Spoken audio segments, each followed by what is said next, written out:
Welcome everyone to today CI exam review of level 4. We just finished July 2026 exam series. So the questions are still very fresh and I want to help you review the recent question, the trend, and how you can prepare for upcoming exams in November and in 2027.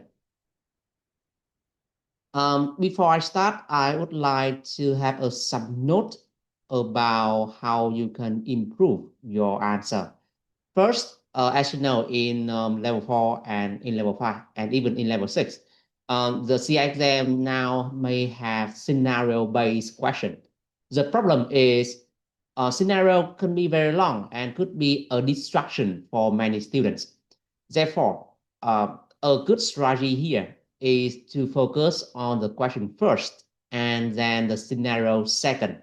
Why? Because when the scenario is long, reading it may take time, maybe 5 or 10 minutes, and you only have 180 minutes for the whole exam, which means you have 45 minutes for each question. Wasting 5 to 10 minutes just to read the question is not productive. So you should start writing as soon as possible. And if the if the question has a long scenario, and you see that it could be quite confusing to read it, then you should start outline your answer first based on the main question. The question is something like explain or describe or analyze some matters. Okay, so it has a common word and it has a specific object for you. So you should focus on that first, and then you can collect the information, support information from the scenario later. By that way, you may not waste your time, but you maximize the time for writing, and you can also improve your performance. So on my screen, I'm showing the 4 questions for L4M1. The first question is very predictable about the fire rise in procurement. Probably it is the most important subject in question number 1. Question number 2 focuses on the Cips procurement cycle. And now it asks all of the 30 stages and asks you to highlight 5 stages of your choice. Question number 3, return to a matter that was rarely asked in previous exam, that is the application of ILO conventions. So to answer this one, you need to understand first what ILO is, and second, what are the key ILO conventions and what are their consideration here. And that might be a little bit maybe I think that this could be the most challenging part of L4M1, since our conventions is not a part that many students pay attention to. And finally, question number 4 focuses on the objectives of third sector organization and how procurement may have the third sector organization to achieve them. So question number 4 doesn't really ask about the objective themselves. It doesn't ask you to list the objectives, but more importantly, it asks you to explain how procurement may contribute to the objective, meaning like what procurement can do differently to deliver those objectives for a third sector organization. As far as I know, question number 1 and question number 2 have no scenario, but the 2 other question, number 3 and number 4, have scenario. So we may approach a little bit differently. Now I will go into the details, and you will see the part about L4M8 later. First, let's talk about the question number 1, the fire rise in procurement. As I know, this question has 2 parts. The first part is about explaining the fire rise, and the second part is about explaining the impact of failing to achieve a right. Okay, so you can select any right of your choice. I think this one is very basic, and most students can get a very easy score from, can get very easy points from this question. So just to explain the fire right, you just need to list what are the fried rice, what the fried rice are, and some details of the fried rice. As you know, the fried rice include the right quality, the right quantity, the right time, right place, and the right price.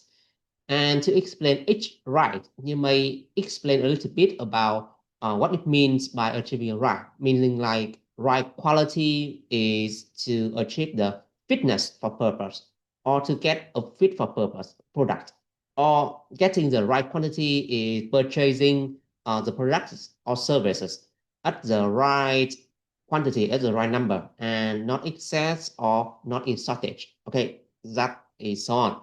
So depending on the value of each part, you should invest your energy differently.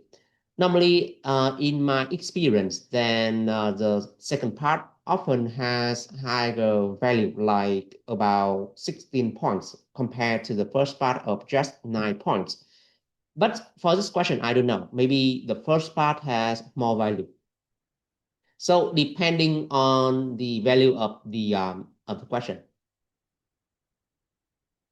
depending on the value of each part, you should invest differently.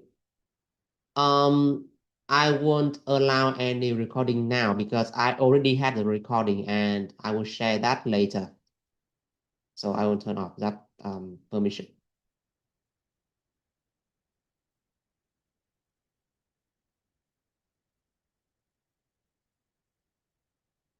Let's continue. To explain this thing it isn't difficult, but you may need some practice. Now, maybe this is your own exercise.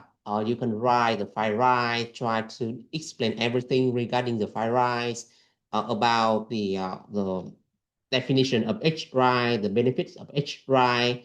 The benefits here also include some risk of not achieving that right. For example, when we don't have the right quantity, we may purchase in excess or in shortage of some product, and that may lead to excessive inventory costs, or we may face shortage and the loss of order, etc. So that is a risk.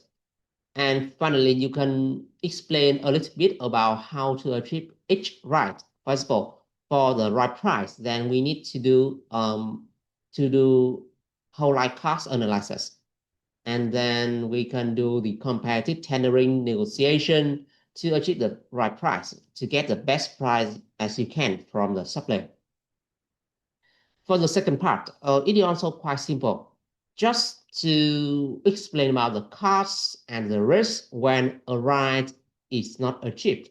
So I have a small example here. When the right quality is not achieved, then we may need to rework that product, or and by doing so, we may waste some extra time for supplier to finish. And if we purchase some product that is over specification, then there could be some extra cost for unnecessary features. And key the key matter that may give you extra score here is to have some examples or linkage to scenario. Since this question has no scenario, so you should write an example. And the example here should be something come from your work experience that demonstrates the point as you are writing.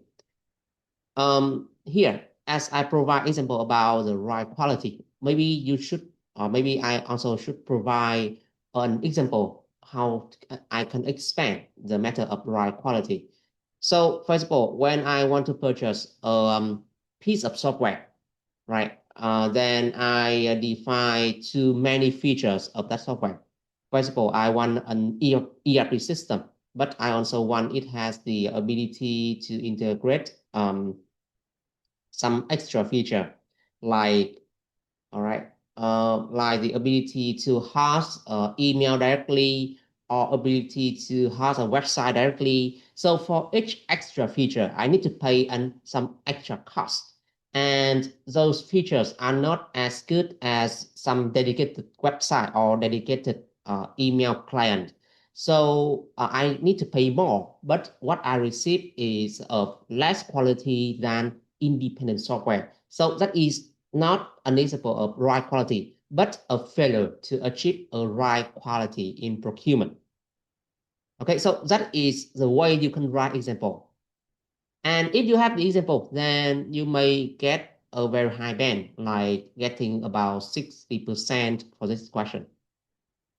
Now, we can move on with the second part.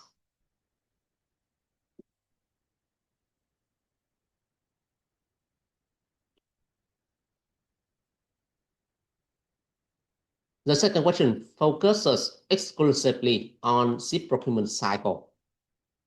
And it also has two parts. The first part is about the 13 stages of procurement and supply cycle. Here, your job is to list all of the 13 stages. You don't need to write it. You don't need to write them as verbatim as from the study guide or from SIP website. But if you can convey the key ideas, then they count. The second part asks you to explain the 5 stages of your own choice. So you can select any 5. And if you want to do something like less labors or something, you don't want to write much, I suggest that you should write about stage number 7, very short. Just issue the tender document, very short. Or stage number 10, about warehouse. Okay, yeah.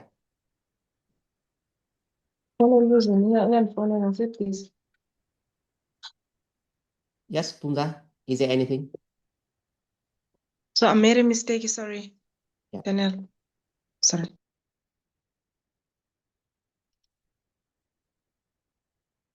Okay, so let me continue. I'm saying that you can write 5 stages of your own choice. And if you want to write little as possible, then I suggest to write about stage number 7, very short. And stage number 10, also short. Or stage 13. They are very short, and you can save your time for other questions. That is your choice. But if you want to demonstrate your own knowledge, then you can select other stages, like stage number 1, or stage number 2, or stage number 8, and stage number 9. It always depends on your choice, so it matters. And the strategy here is just to manage your time. So I think that to maximize the score in this in the exam, then you should select just the stages strategically. Writing about the short stages may save your time, and you may invest your time in other questions. The time is our very precious resource here. You don't have any extra time. So if you select you can select number 4, number 7, number 10, and number 13. Okay, so first, with the first part, with the 13 stages, I think that you can write in bullet points and in lists. You don't need to write verbatim as in the study guide, but you should convey the key idea. So, for example, the first stage should be about define the needs and improve specification. The second stage about analyze the market and make a buy decision. The third stage about developing the strategy and plan. The fourth is about market testing and pre-procurement engagement. You can write so. Stage number 5 is to develop the documentation. Stage number 6, you can write it as supplier selection or supplier appraisal. They are the same thing. Stage number 7 is issue tender document or send the tender document. Okay, they are acceptable. Stage number 8 is to evaluate and validate bid and tender. You can write about evaluate, bid, or quotation. That's the same thing. Stage 9 is contract award and implementation.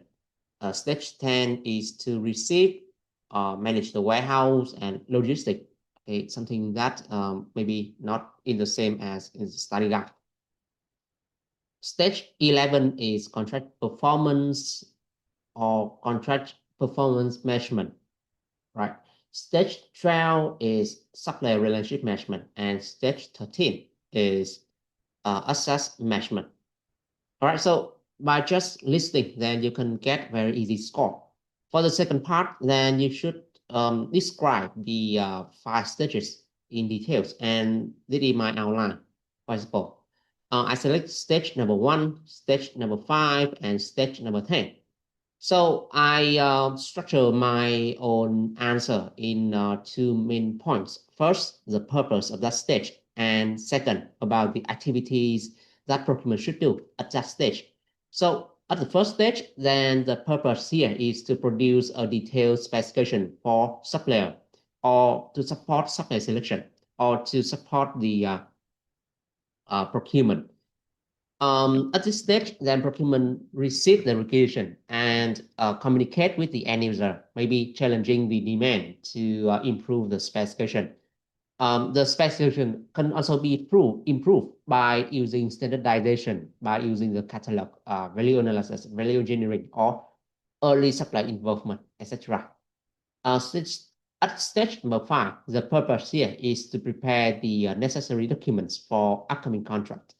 The activity include writing the documents, and the following documents should be developed, maybe invitation tender or request for quotation, the draft contract terms and condition, pre-qualification questionnaire or request for information.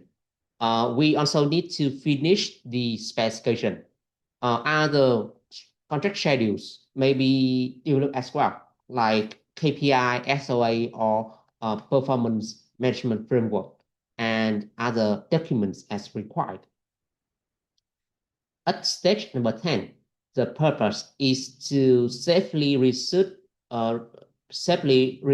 the goods and services. So the activities include preparing the location for receipt, monitor the logistics, and check the delivered goods and sign delivery note, and finally input the performance data into the software. You can also include other details, but you should consider about the time. This is a very basic question, just like question number 1. So you should perform or do this as quick as possible. We have limited time, so that is your consideration.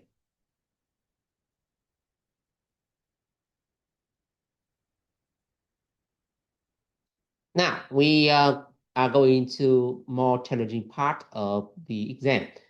The third question is about ILO conventions.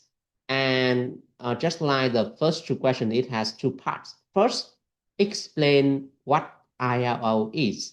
And second, explain the 4 core ILO conventions that have been breached by the actions in scenario. So, of course, we have a scenario here, and there is a company doing some unethical thing. So you need to identify what kind of breach has been made, and what conventions are in question here. So this question requires you to understand about our conventions. Maybe they're too long. Maybe you only know about some basic concept. That's fine, as long as you know the spirit of these documents. But in my presentation, I still need to provide the exact information. Now, first part, we need to explain what ILO is. ILO is abbreviation for International Labour Organization. It is a United Nations agency, and whose main mandate is to improve and advance the social justice for the workers worldwide. It sets international labor standard. It sets the international labor standard, and therefore it creates a framework, a legal framework for every member state to follow. ILO has actually 11 core conventions. I just update from the website. So this is the most up-to-date information. ILO has actually 11 core conventions or documents. We can spread them into 5 areas. The first area is the freedom of association and collective bargaining. These instruments give the workers the right to form union, to form the representative organization, and they can negotiate the wages and other working conditions with the employers. So this is very important right.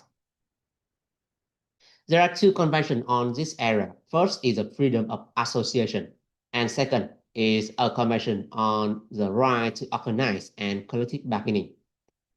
The second matter in ILO is the elimination of forced or compulsory labor. These conventions prevent the formation of modern slavery and forced labor.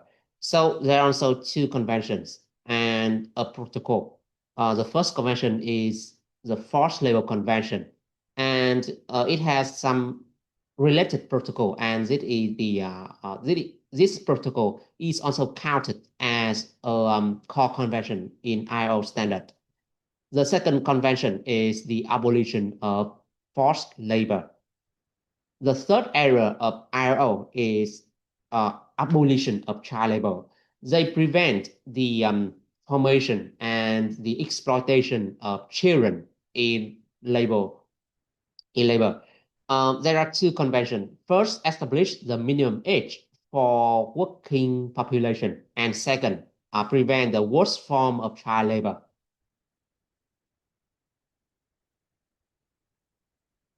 The fourth area of concern for ILO is elimination of discrimination. Okay, eliminate the inequality and discrimination at work. So there are two concerns here. First, equal remuneration. It means like men or women, people from any social background should receive the same pay for the same job as they do. And second one is about other kind of discrimination. Okay, it's like the employer are not allowed to discriminate against the employee based on some background. Sorry, I need to answer a phone call.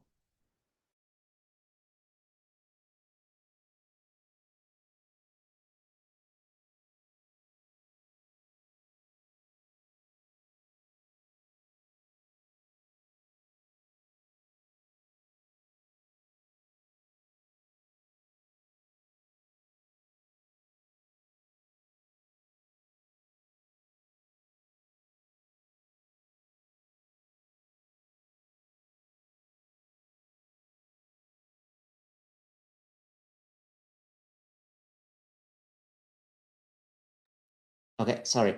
Let's continue. There are two conventions about the elimination of discrimination. The first one is about equal payment, equal remuneration, equal payment for every worker at the same position. And second one, prevent the employer from discriminating their employees based on any background, like about gender, religions, social status, etc. So everyone should receive the same opportunity at work. Okay, so this is second convention about this area. And the fifth area, this is a new one, and the study guide had to mention that because it is very new, and I just update that with the IL website. The fifth area is the health and safety working environment. So there are also two conventions, occupational safety and health, prevent or oblige the employers worldwide to create a safe environment for workers and prevent the abuse or any form of discrimination, any form of exploitation. And second is about the promotional framework for occupational safety and health. Okay, just like a very new one and just an upgrade from the previous one. So the ILO core conventions are about to promote the rights of the workers, and they tend to establish the minimum standards for every organizations, for every government worldwide. So when the supplier, just like in scenario, has some breach of IO convention or they have some abuse of labor, then procurement or the buyer should prevent and also establish some kind of code conduct and also have some kind of punishment or disincentive for the supplier. So it depends on the scenario. So you should write about how procurement respond to those breach of core convention here.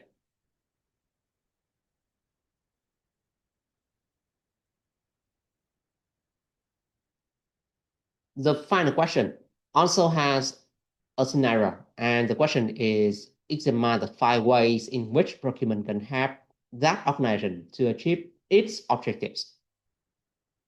I don't have the specific question here. I don't have a specific scenario, so I just make a very general suggestion.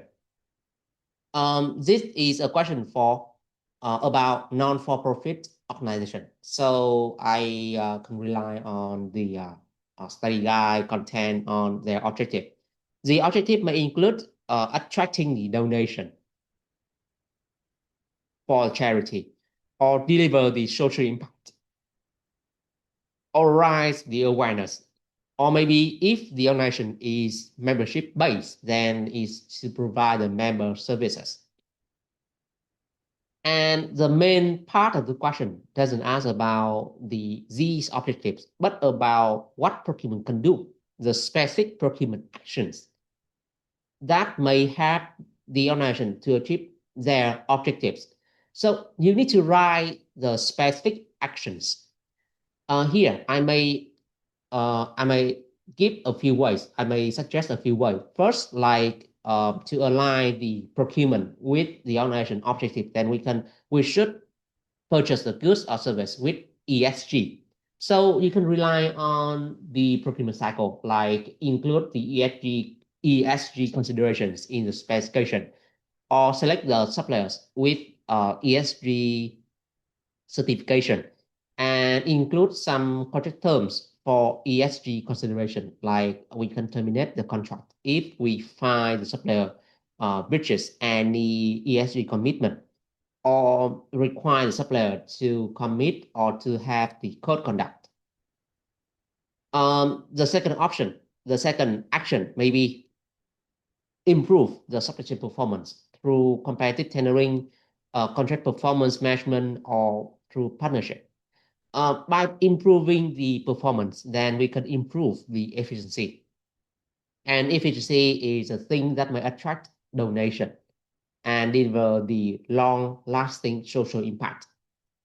And we can also collaborate with stakeholders to improve the social impact or to raise the awareness. And also they relate to the procurement policy, the procurement policy and governance.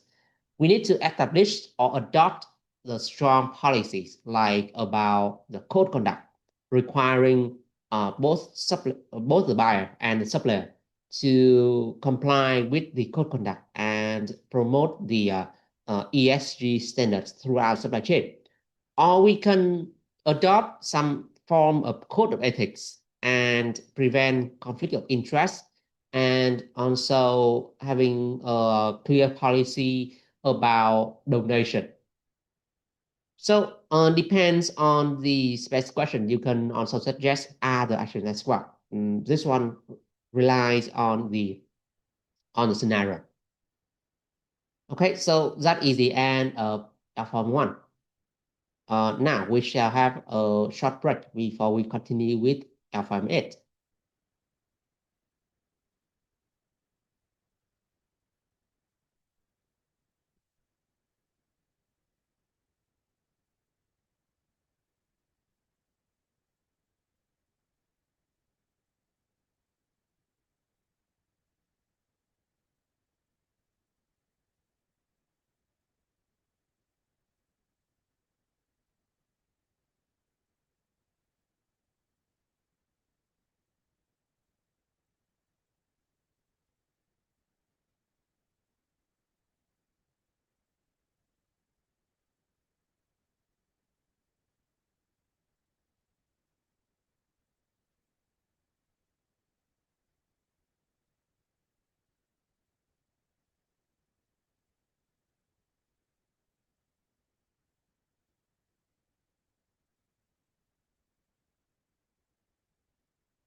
Now, let's continue with the revision of L4M8.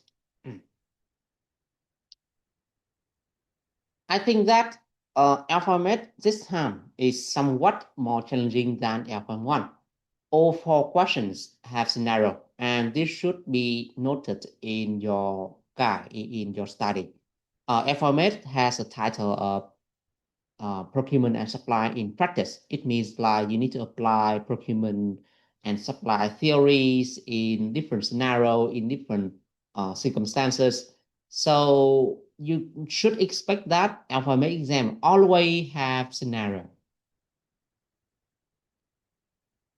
Just like L4M1, it has four questions. First is about the benefits and challenges of holistic approach to procurement. So maybe this is the first time you see the word holistic approach to procurement. Actually, it is not something difficult. It is just structured procurement process or structured procurement system. The second part of second question of L4M8 is about market analysis, the role of market analysis and different tools for market analysis. The third question, as you might expect, about the whole life asset management. And the fourth question is about monitoring suppliers' ESG compliance or adherence. That's the word. Now I will give you the details. The first question is about the holistic approach to procurement. I think that it should be, I should explain a little bit about holistic approach to procurement. And the specification, it asks about 2 benefits and 3 challenges of this approach. So this approach means, I think that it is the structured procurement system. It has the clear structure, written policies, processes, and procedures. And it covers not just the economic efficiency, but also ESG consideration. So it creates the consistency and provides some guidance for procurement along with their job.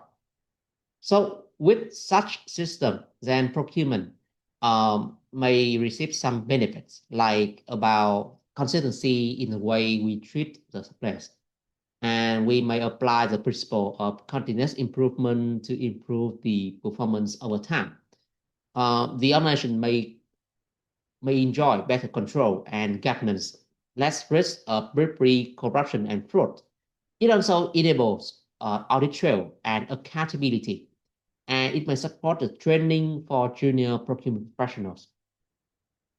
But implement holistic approach to procurement also requires commitment, investment, require capital, require the skills of the procurement and relevant technologies. And it also requires the stakeholder support. Without that support, then we cannot implement the system with ease. And we may face the challenges or hurdle when we roll out the system. So this is a way you can answer.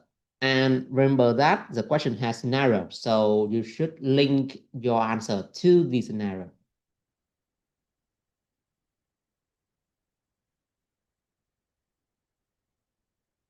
The second question is about market analysis. There are also 2 parts. The first is about the reasons for doing market analysis. And second is about 3 market analysis tools that should be used.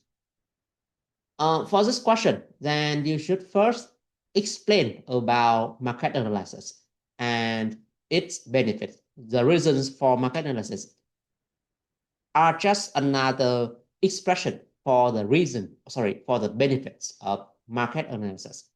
Market analysis is a process. It is a process of researching and evaluating the market factors that affect the supply, demand, and also the market position, market power, and the price or other information about the market. It providing the procurement and supply with information. We can know about the best sources of supply. We can use that information to negotiate better terms and conditions and also the price. Such preparation may reduce the risk and uncertainty. We may prepare a plan like contingency plan or some kind of insurance for if the market option fail, and improve the quality and performance of the product and service if you see some other option from the market. So market analysis provides us with information, and we can use that information in our advantage.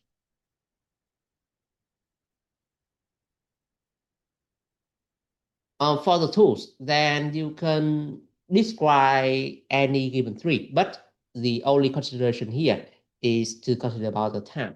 You should balance between time and performance. I know that writing longer may get you higher score, but that may drain your time and you may lose precious time for other questions.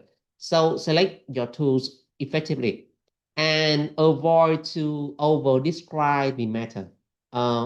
For example, here you can see that I list a few tools like stipple analysis and Porter's five forces.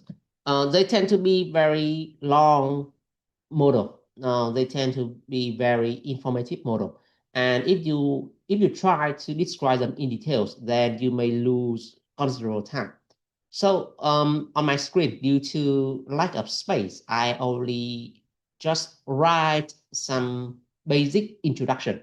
You may also provide with other information like about their use and the example of using in the scenario. Okay, so that would be more helpful rather than just giving very long description of the tool. Now, the tools here, I suggest 4 tools, and you can select any 3. Of course, in the study guide, they provide you more, but here I think that they are very typical one.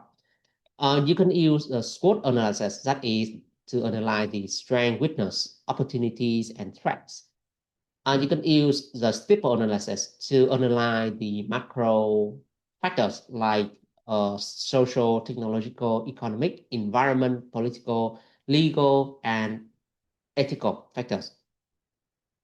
The Porter's 5 forces can be used to analyze the market powers, and the strength of each force may also affect the balance of power between supplier and buyer.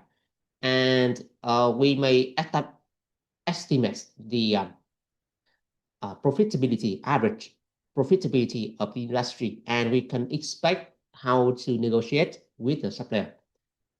Supply and demand show us the current position of the market, the balance between the quantity, price of a product and service in the market. If we see any factors that affect supply or demand, we may expect some changes in the price, some movement in the price. And this tool may help us to predict the change in the price and quantity in the market.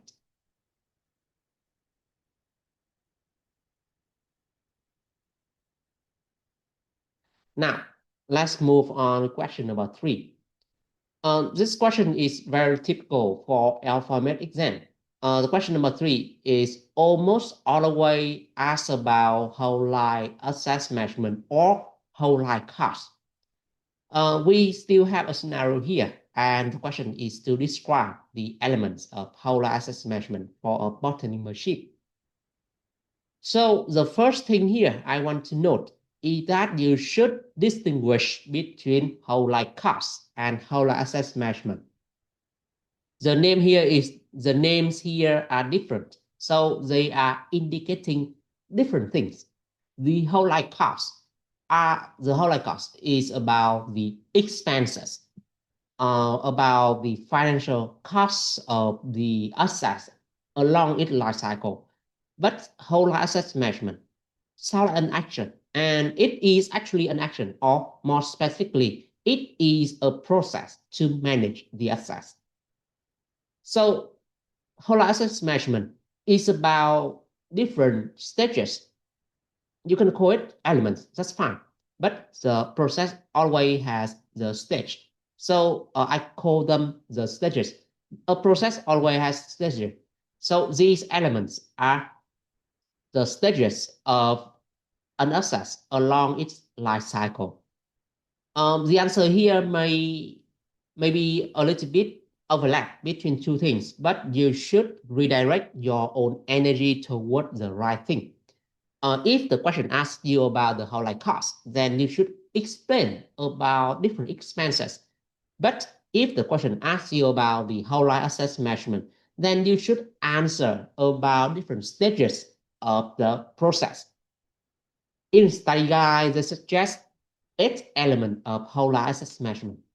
I don't remember the page, but you can open the study guide and just flip to turn the page to part 3.1, and it is just the first page or second page from the part. So the study guide introduced 8 elements: need identification, procurement, construction, commissioning, deterioration or maintenance, condition performance monitoring, decommissioning, and renewal replacement. Of course, not every product follows the same thing, and you can customize your answer based on the nature of the product. If the product in the question is a building, then you should mention construction. But if the product is a machine and it is an industrial scale machine, like a bottling machine, then you should talk like about commissioning, right? So depending on the nature of the goods, then you should use different stages. Otherwise, if this model is too hard to recall, then you can use the common sense. We can always use 5 elements: pre-acquisition, acquisition, operation cost, operation stage, maintenance, and end of life. And with the study guide, you can see that decommissioning and renewal or replacement 2 elements during the end of life. Okay, or procurement, need identification and procurement belong to pre-acquisition and acquisition. Construction and commissioning belong to acquisition. But you should select either one of the two. All right. Now, this is my suggestion for this specific question. I use the stages or elements from study guide, so I customize my answer based on the nature of the product. First, for a bottling machine, then I identify the need. I identify the need by map the stakeholder and communicate with them. Sorry.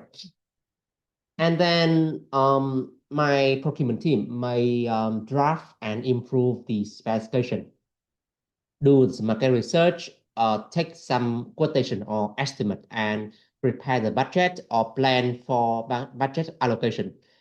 This access could be quite costly, and there may be a requirement for lending from the bank.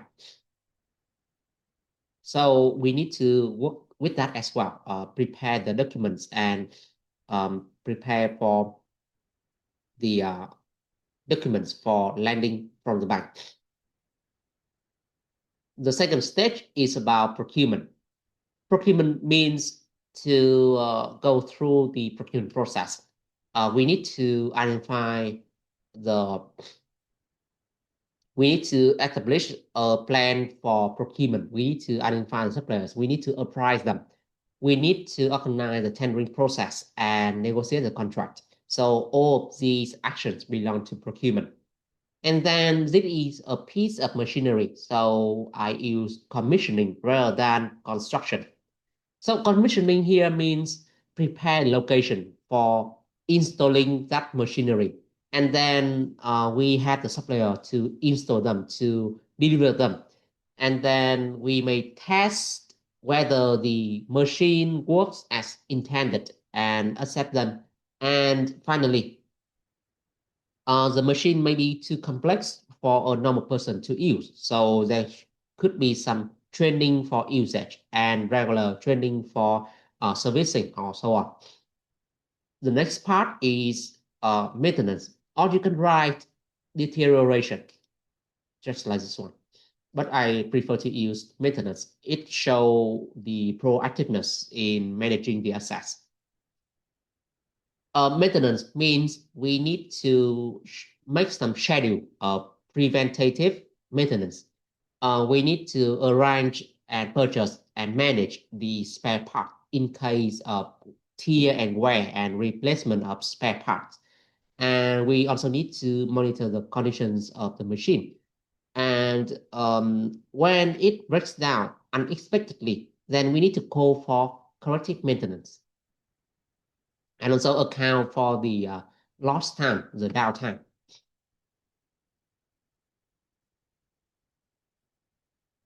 There are two other stages I consider here. First is condition performance monitoring. Why I consider this? Because for an industrial machine, then managing it is not simple. It's not simple. And we may need to use software to operate that and monitor the machine. So this one may involve both the cost and the training here, and it requires some expertise. We need to use the software, and use sensors to monitor the assets. So there could be some extra cost and extra action here. And for the end of life, then of course, we have decommissioning, disposal. Along with that, then we should sort and handle spare parts, or we can resell the assets if possible, and dispose the unreusable parts, but with care of the environment. By that way, then you can score pretty high in the exam. So the details of hollow assets measurement here is pretty simple. But it requires you to pay attention to the type of the assets and customize your answer for specific assets in the question. Now, let's move on to the final question. This is a very standard question for question number 4 in L4M8. We also have a scenario. And the question here is to describe the 5 ways that a company can monitor suppliers' ESG performance. There are many options here, and you can explain any 5 of these. We can establish the ESG KPIs, SOA, and monitor the supply performance based on KPI and SOA. We can create a framework like balance scorecard and monitor supplier based on balance scorecard. We can also organize regular review and meeting, require supplier to improve over time. You can also monitor their accreditation. Supplier may get some well-trusted accreditation like Fairtrade, ISO 14001, or SA 8000, and other certification as required. If they fail to achieve a year, then that could be, you can call them into question. There are other ways to follow, like you can establish a hotline and allow the whistleblower to report any wrongdoing from the supplier. And we can also monitor the media report of that supplier, but this rarely works. And finally, you can always plan for audit and conduct the audit for supplier. And if you find any wrongdoing, then you can have the corrective action plan, ask them to improve, and then monitor their performance further on. So for this question, then you should be able to describe the tools here, and along with the way you can deploy this way into a scenario. And based on the scenario. So you should refer to the details from the scenario. Yeah, Nigel, it is okay to use MBO, management by objective. It's fine. Yeah, ESG can be defined by objective, and then you can use MBO, of course. So this is the end of today's revision of review. Thank you very much for participation. And if you have any further concern, you can contact us on WhatsApp with this number or email us. We shall upload this recording to our YouTube channel and our website. Thank you very much for your participation and see you in other revision. Goodbye.